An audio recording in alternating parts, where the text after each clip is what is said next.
Praktisi hukum, Tommy Triyunanto, secara lantang mendesak aparat penegak hukum untuk bersikap transparan dan adil dalam menuntaskan kasus narkoba yang menjerat artis Ammar Zoni. Ia menyoroti adanya sederet kejanggalan, terutama terkait penetapan status Ammar Zoni. Tommy mengajukan 5 langkah krusial yang wajib dilakukan demi mengungkap tabir kebenaran. Melalui kelima saran ini, Tommy berharap kasus narkoba tidak hanya berakhir pada penangkapan pengguna, tetapi juga membongkar jaringan yang lebih besar dan menjamin kepastian hukum yang adil. Berikut 5 saran tegas Tommy Triyunanto bongkar kejanggalan kasus Ammar Zoni versi Cumi Top 5.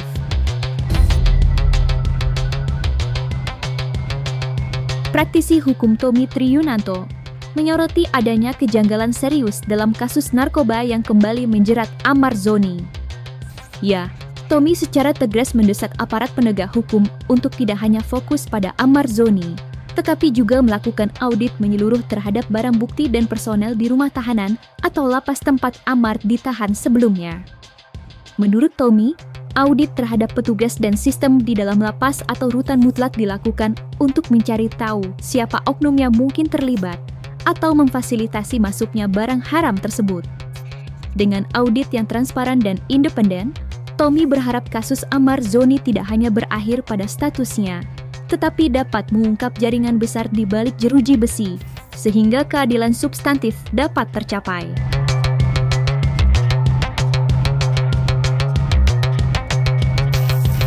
Saya nggak bilang ini permainan, tapi jelas dugaan kuat. Ya, tapi dugaan kuat ini mengarah kepada siapa yang melakukan itu di dalam rutan kan gitu. Bisa masuk ke rutan, itu poinnya sih sebenarnya. Kenapa bisa masuk ke rutan gitu loh? Itu aja.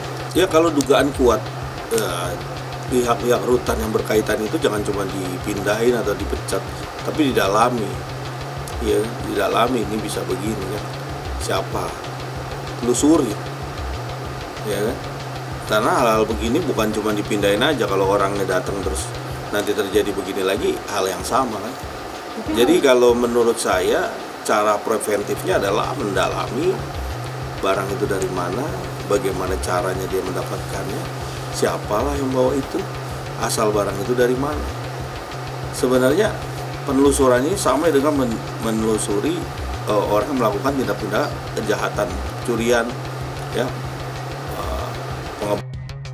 itu kan sebenarnya sama ujungnya, mencari siapa sih ujungnya, siapa sih dalangnya, siapa sih pemainnya, siapa ini. Nah itulah tugasnya, bukan tugas kita ya, tapi setidaknya proses penyelidikan ini secara menyeluruh, tidak putus-putus gitu loh. Kalau kita lihat kan putus di sini, udah selesai disidangin, putus. Nah, padahal pangkalnya adalah kenapa barang itu masuk, siapa yang memasukkan, siapa yang ikutan.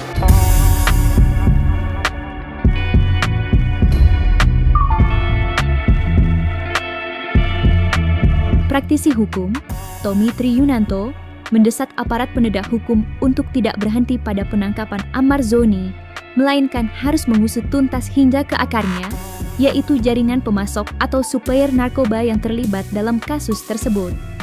Menurut Tommy, penyelidikan terhadap pemasok adalah kunci untuk membongkar kejanggalan dan menentukan status hukum Ammar Zoni secara adil. Tommy berharap pihak kepolisian serius dalam melacak dan menangkap seluruh mata rantai di atas Ammar Zoni demi menciptakan keadilan dan memberantas peredaran gelap narkoba hingga ke akaran jaringannya. Perbuatan pidana itu kan harus ada alat buktinya. Kalau buktinya adalah benar ganja, siapa yang mengedarkan, siapa yang memasukkan itu. Kalau ada orang yang memasukkan, ya, terus kalau orang itu juga kabur, ya, tandanya harus dicari. Orangnya siapa yang kabur, siapa yang kurir yang masuk ke dalam situ, ataupun ada yang menjemput. Kok bisa masuk barang segitu besarnya? Kan barang sekecil aja bisa ketahuan, apalagi ya barang yang sudah satu kantong yang jelas-jelas itu adalah barang terlarang kan. Jangan berpikir kita asumsinya bahwa ini pengedar. Siapa dulu? Kalau kita ngambil buahnya, tandanya tahu akarnya. Kalau kita tahu bahwa itu barang itu bisa terambil, tandanya tahu siapa sih yang supply ini atau bisa masuk ini. Itu dulu pemicunya kan. Jangan kita ngambil tengahnya aja. Oh, ini orangnya yang diambil terus ditangkap kan gitu. Karena hubungan narkoba itu kan ada sebab akibat, ada hulu dan hilir. Kalau hilirnya sudah ketemu, hulunya ya, hulu dan hilir. Hilirnya udah ketemu, hulunya siapa nih? Ya, itu yang penting kan itu. Jadi jangan kita memutus satu kejadian ini di ujungnya aja kan gitu. Kalau kita lihat di sini ada temuan, kok bisa masuk barang itu? Penyebabnya siapa yang bawa? Yang bawa kabur katanya. Kan gitu. Kalau kabur ya cari sampai ketemu kan. Pangkal ini dari mana bisa masuk? Bagaimana tata cara masuk itu? Ya, sampai di dalam lapas.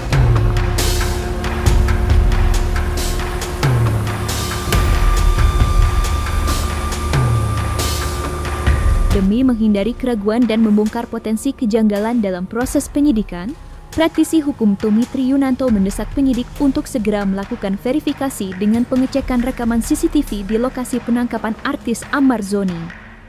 Tommy menekankan bahwa rekaman CCTV adalah alat bukti digital yang sangat objektif dan dapat menjadi penentu keabsahan seluruh proses penangkapan. Ya, kalau karutannya memang strict ya. Kalau kita lihat nih, karutan nih menjabat sebagai kepala rutan. Itu bagian pengawas sampai ke bawah, sampai bagian pengecekan itu kan diatur pakai CCTV. Ini nggak bisa hilang nih CCTV ini. Dari mulai pintu masuk, kita mau masuk ke lapas, ke rutan, ya kan? Masuk ke rutan aja kita harus sidik jari, kadang-kadang digeledah semua. Nah, barang itu masuk bisa lewat itu dari mana? CCTV kan nggak bisa bongkar CCTV-nya. Cek siapa yang membawa, siapa yang melakukan.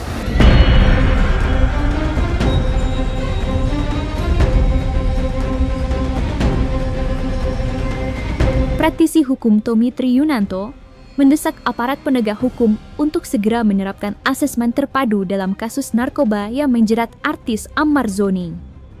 Menurut Tommy, penerapan asesmen terpadu adalah langkah krusial dan wajib dilakukan untuk membuktikan status hukum Ammar Zoni secara objektif, apakah ia murni pemakai atau berperan sebagai pengedar.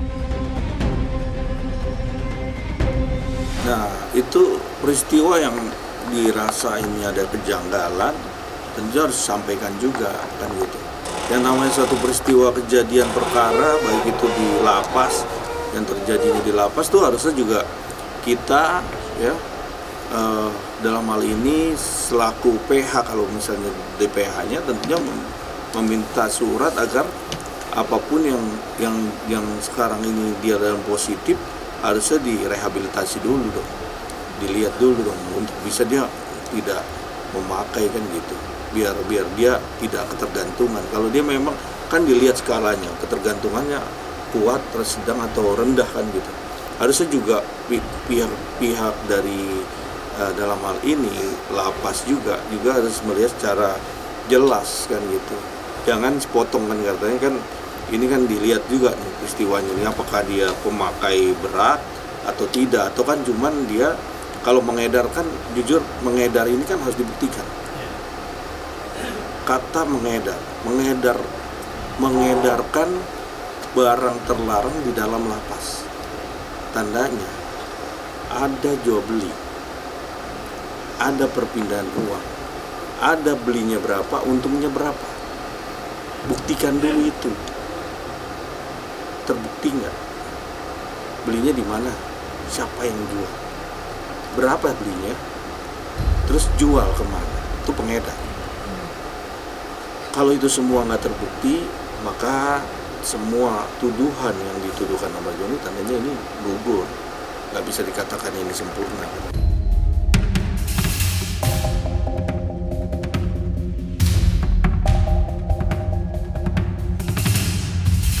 Dalam menghadapi kasus hukum yang melibatkan figur publik dan berpotensi menimbulkan tekanan dari berbagai pihak, Praktisi hukum Tommy Triyunanto menekankan pentingnya bagi tersangka untuk segera meminta perlindungan hukum dan melibatkan penasihat hukum yang independen. Saran ini ditujukan untuk menjamin bahwa hak-hak tersangka terpenuhi secara optimal selama proses penyidikan dan persidangan, serta untuk menghindari kemungkinan adanya intimidasi atau intervensi. Minta perlindungan. Itu bisa menjamin, Pak, perlindungan itu? Iya, karena kita ini warga negara harus dilindungi. Kalau itu menjadi saksi dan korban, LPSK kan, saksi dan korban. Kalau kita menjadi korban atas kejadian ataupun dasarnya itu jelas, ya bukan kita pasti dilindungi. Gitu. Ya inilah bagian terpenting menuju satu keadilan kan. Kalau memang itu benar kan gitu, harus dibuka memang. Karena kalau enggak ya menjadi pertanyaan juga gitu. Sampai kapan ini begini kan gitu. Ini menjadi poin juga penting kan gitu. Jangan sampai sebenarnya kita udah mencium hal-hal yang seperti ini udah banyak kan, temu di lapas dan macam-macam tuh ada banyak kan kita lihat di media sosial. Nah ini harus bisa nggak dibuka ini gitu loh. Kalau enggak ya tolong Amar Joni jangan, kasihan kan dia, jangan taruh di sana lah, harusnya dipindahin aja. Ini langkah penting sih sebenarnya. Kenapa harus di Nusa Kambangan kan? Kan itu ya dilihat seberat apa kan. Mungkin karena viral kan. Mungkin karena viral terus terjadi satu gerakan-gerakan, tindakan-tindakan yang harus dipreventif ya. Artinya tindakan yang harus disegerakan ya akhirnya dibawa ke Nusa Kambangan.